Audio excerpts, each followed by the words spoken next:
I'm Elisa Mortensen, and this is Undo Redo. Hello to all my friends out there listening.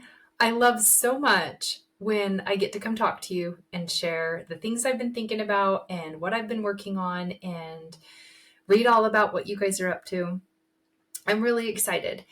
I'm in a transition phase right now with businesses. I'm going from being a contractor to a full-time coach. And I'm noticing that I do really well with physical things. I can take an outdated, cluttered, dirty space and turn it into something beautiful, an old piece of furniture, and repurpose it and give it new life, an uncared for yard, stained clothing or shoes, something that doesn't fit just quite right. I can alter it, something tangible, something that I can work on with my hands.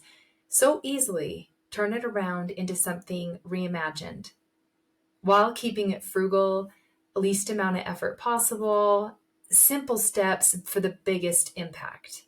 I'm really good at this, but I have the hardest time with technology. Getting everything connected, automated, running smoothly has not come easy for me. I've really had to go down some rabbit holes and teach myself and commit to sit at the computer and do it until I get it. I am noticing how many times I hear myself say, I must be fooling myself to think that I can even do this. I know I'm an amazing coach. I have been coached, studied coaches, listened to coaches, coached people myself. I know what is best to do, just like the products that I would use on the furniture. Some of them weren't long lasting and you had to strip the wood down all the way to the base. Some of them you could put on top of the wood, but only if you prepped it right and the layers would stick. Now, I have found what sticks with coaching, and I have found what layers need to come off and what ones you can build on, and how when we need to go back to the beginning and make that foundation strong and then start new again. I'm really good at this. But the emails, videos, interactive calls, courses, invoicing, free content, paid services, blah, blah, blah. Tracking all of it has my mind all over the place. So I'm going to use this episode to take you along how I address this kind of talk. Because I bet you're hearing it too. Like, I must be fooling myself thinking I can do this. Who am I kidding? It's so common. No matter what we're doing in life, we have a dream. And our dreams come up with these questions. And one of the most common questions is, you really think you can do this? Who are you kidding? Am I fooling myself to think I can do this? Especially if there's an investment involved, a big time commitment or a money commitment, or maybe you have to reprioritize some things for a while and it feels really scary. And especially if you want something back out of it, specific, a certain result for what you just put in, what you just invested. You may actually be really concerned if you're fooling yourself by thinking you can do something when you don't really know you can because you've never done it before. So how could you know? Are you fooling yourself? So how could you know? Are you fooling yourself? Let's talk about it. Do you know what you're capable of? It feels like I don't have enough information, or I don't quite know what to do, but it would be so cool to have. Like, who am I kidding? I know with me, I wonder, do I have a real grasp on reality here? Because I feel so scared that maybe I'm not understanding what's really reality. Like, it's okay for them to have it, but when it comes to me, I don't know. It can feel very scary if you think you are looking at reality and it's not accurate. It's a skewed version. If you are thinking, maybe I'm not understanding my real reality because I want to have something so much bigger than the actual reality of my life right now. One of them thinks, I want something more. And one of them is thinking, it's not possible for me to have more. Who am I kidding? For me, when I first started investing in my dream of connection and togetherness and deeper commitments to relationships, becoming so united that nobody felt divided, right? I was able to see I can be who I really am as a wife, mother, daughter, and still be loved. and they are able to be themselves, and I still love them. And I would for sure say that I wasn't in that reality. I was in a reality of my kids don't want to be around me. My husband and I were not connected like we are today. But my dream about this, my vision that I had, was one where we couldn't get enough of each other. My kids and I light up when I see you. And same with my husband. It feels like we're close and we're confident in it. And nothing outside of us can get in between us. It feels like everyone belongs, and we're all engaged and interested in family being one of the top priorities, and supporting each other when we're off sync or having a falling out of some sort, and really gather around each other. I had to get a really large loan to invest in this for my family and those that I love the most, because they may never choose to be together if I don't change some things. I'm the leader. I get to decide the culture of my home and my family, and it felt really important to me that I learn how to do that right. I want everyone to be choosing to make memories together and have a full and emotionally rich life. And if I didn't dream first, then do the next step and put it in place to go get it for myself, there's really nothing that said that I would have a family like that played together and chose each other and wouldn't end in division and being divided or having falling outs. So when I had no money to invest in the loan, I sold things that I needed to. I took on odds and ends jobs and more jobs with my other business.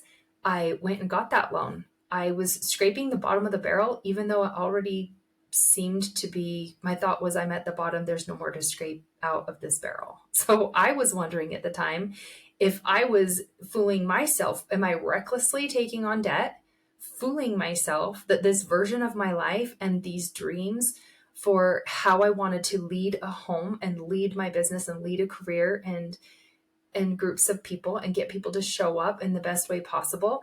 Am I fooling myself that I could even do that? Is this possible for me? But what I told myself instead was, I don't want to live with the regret. I don't want to get to the end of my life and think I may have done something different and I could have succeeded, but I didn't try.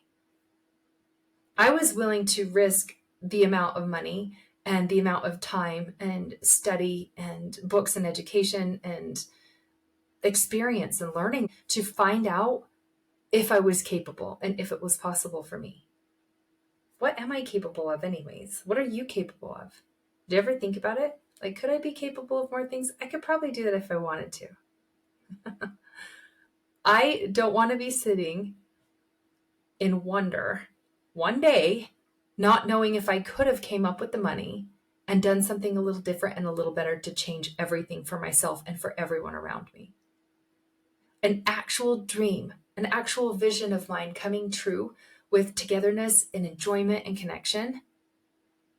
While coaching a client, this sweet gal was really nervous to invest in something and not get what she wanted out of it. She wondered if using this money and the time and the course was over and went through the process, she was scared to find out that she wasn't capable of having what it was she was looking for. She said, what if I get to the end and I'm just fooling myself all along? And I asked her how that would feel. And she was crying. And she said, it feels terrible. It feels awful. But we noticed how she's already feeling terrible and awful right now today. So you can feel terrible and awful right now, plus have regrets if you don't try, if you don't do something and put some sort of a plan in place and some sort of a strategy to go get your dreams, to go get the people that you care for and oversee to engage with you and to cooperate with you and have more meaning in your life, instead of hitting up against resistance and power struggles and, them ghosting you and not showing up and not being a part of you and not choosing it. Regrets that we have of not being able to be capable of bringing people and lifting other people because we're feeling terrible and awful anyways, but we gave it all we had. into learning something new, into finding out if we are truly capable of lifting and bringing other people with us on a new and different, better journey, because we know that it can happen for somebody else, then it can happen for me. I think of people out there like athletes who spend their whole lives training for something and not winning that top spot they wanted. But if they went all in, they have no regrets. And somehow no regrets feels better than feeling terrible and awful with regrets on top of it. I personally would much rather have regrets with athleticism or something than with relationships. I value interactions and the enjoyment that comes from them so big. We're meant to have each other. We're meant to have a community. We're meant to lift each other. And when tear down and rupture happens, we're meant to repair that and keep going so we're even stronger. We're all living here together. We may as well enjoy it. Why not make it the best it could be instead of having always a constant strain, constant drain, power struggle, and these horrible resentments that we carry? Each of us has to make a decision. Are you fooling yourself?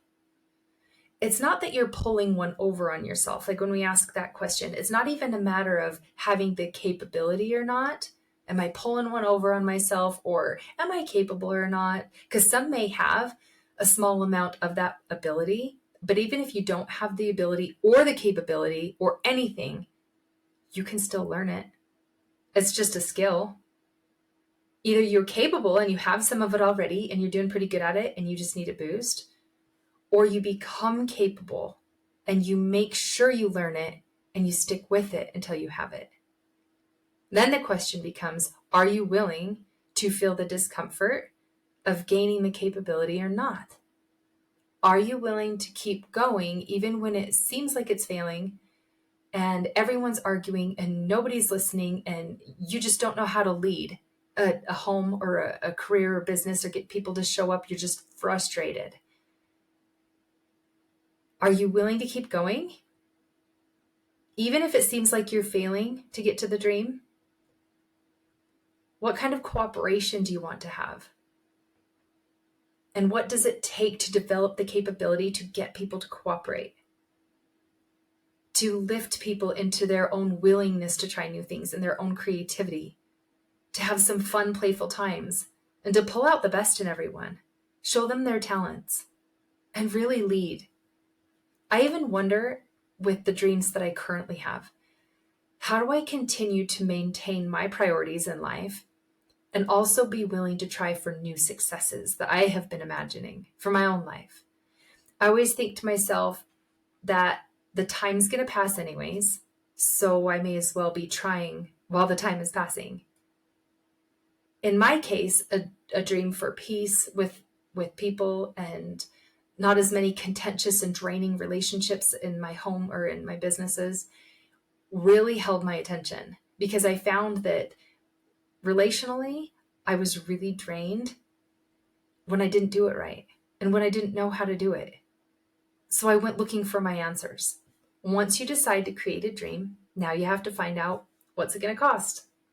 Next, you'll have some thoughts about, am I willing to feel the hardness of paying that price? Because it's pretty hard to pay a price for something that you really want. Am I willing to pay that price to develop into that person that has that dream or not? It's just a skill set. Like, it just needs practicing. You need to find out what it is and get some practice and be lined out.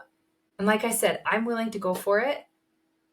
So when I get to the end, I can find out. And I never, ever frame it as a total waste of time or money. Even if I don't get to my dream, even if I pay for something and I don't end up getting exactly what I wanted out of it, it's never a waste of time or money for me. It's really more peace of mind that I cared enough to go try. And it did give me some practice and it did give me something new, and I'm building on it. And then I go search for something else that gets me there as well. And I just keep going. I don't think the I couldn't do it and I couldn't get there is an inherent thing. I think it's more finding out that you don't want it or you don't want to pay the price for it. People find out they don't want the cost, or they do. But that being said, I have yet to see where there was any big regret going all in on something. Nobody says, I wish I didn't give it my all. Most regrets come when we do something and we're half in, or we start and it gets too hard and we quit. But if you go and you keep going, you will get there. Even if for some reason you fall short of it, you are still closer than you ever have been before. And having never tried didn't get you that far. It has major benefits. I think of weight loss or fitness challenges. We gain so much ground by doing something towards the goal, towards the dream, because perfection was never the destination anyways. It's good enough. It's not even possible to have things be perfect. Now, I want to say, for those of you who may say, maybe it's possible for me, but I am just not willing, I would really challenge that thought. I would question that thought over and over a lot, because I have seen it be so much harder to not go through what it takes to develop and what it takes to become capable, to be competent, have more tolerance, get some gains and mentally and emotionally. It's so much harder to not be able and to not be capable, to not pull through, to not be able to adapt or connect bigger or do more than you've ever done. It's much harder to spin in shutdown, being unaware, if you're adding to or perpetuating problems. And you may be the reason a lot of people get stuck. It's much harder to be living in that space.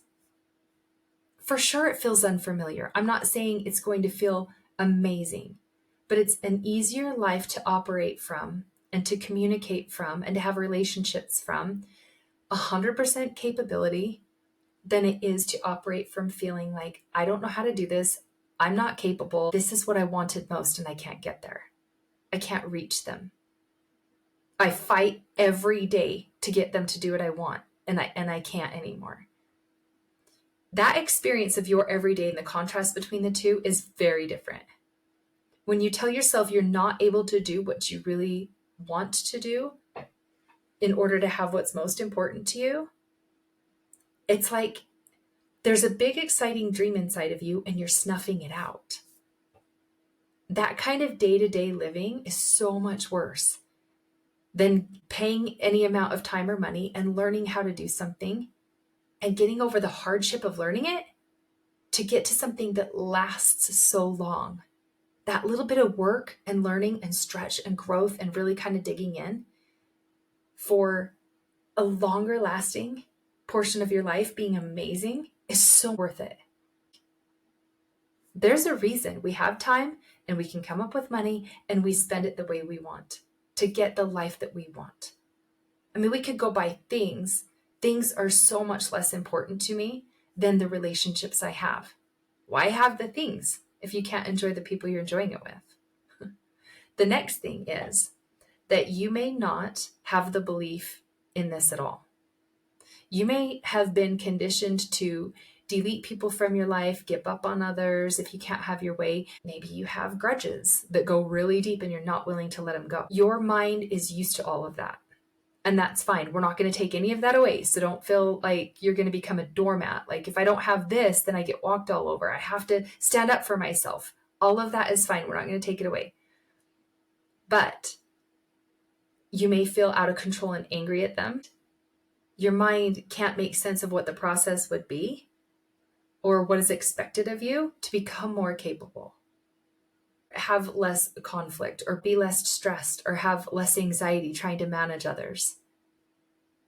You may be thinking, I'm fooling myself to think that I could try something that's this impossible. None of what you're afraid of in your interaction with the being upset that they're not doing it and constantly having to fight to get there, having people fall through, it's not an issue once you learn proper boundaries, how to see things clearly, how to point out reality, know where they end and you begin. what is yours to manage and what is theirs, and giving clear accountability. When you have healthy and helpful ways to contain them in what you need done most, it protects everyone involved in much bigger and better ways. It protects you, it protects them, it protects the system and the rules and the policies and the culture that we want to have. It feels so much more safe and secure because that is what you learn.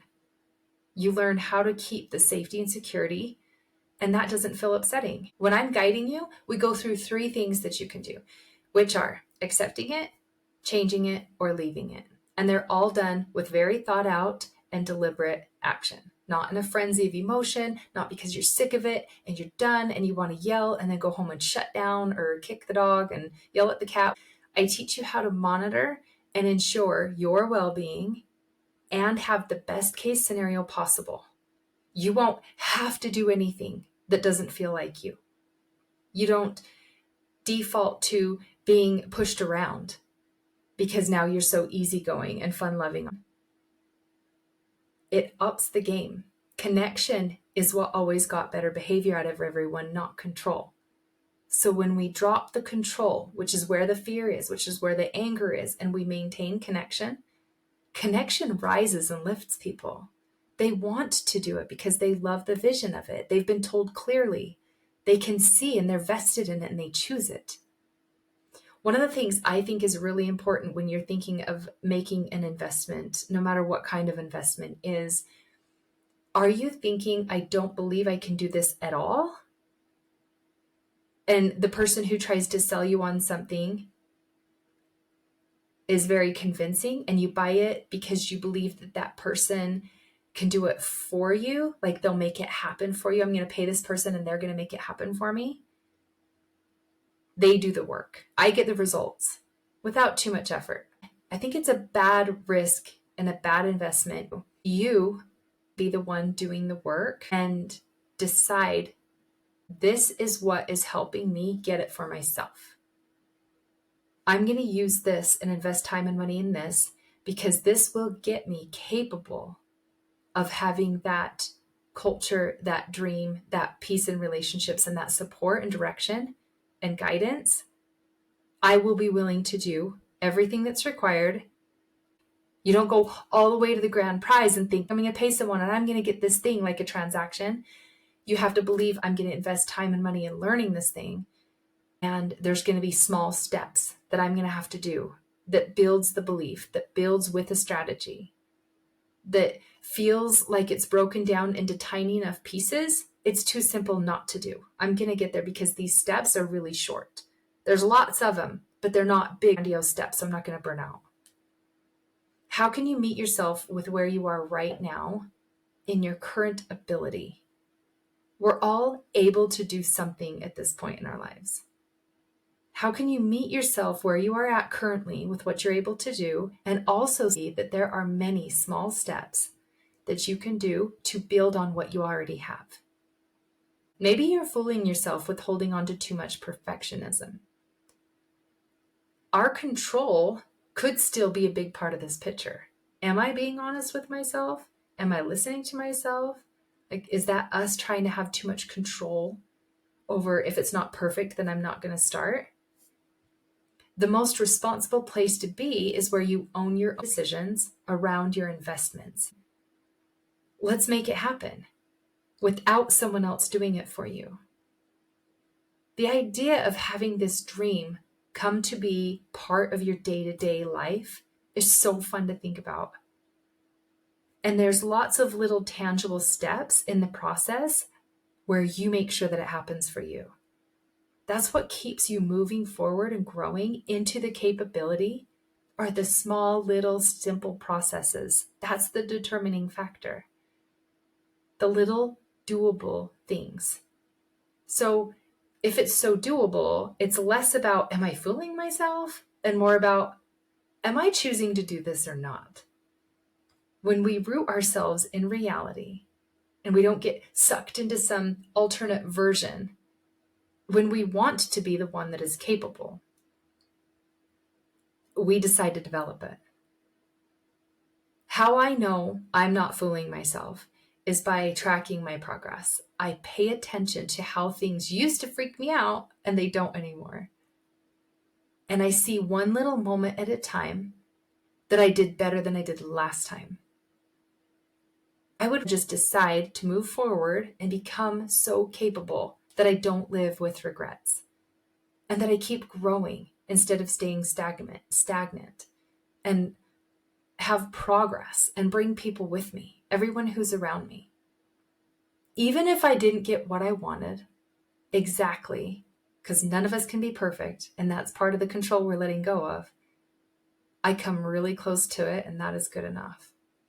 I become the best version that I can and do the best that I can, and that ceiling keeps getting higher.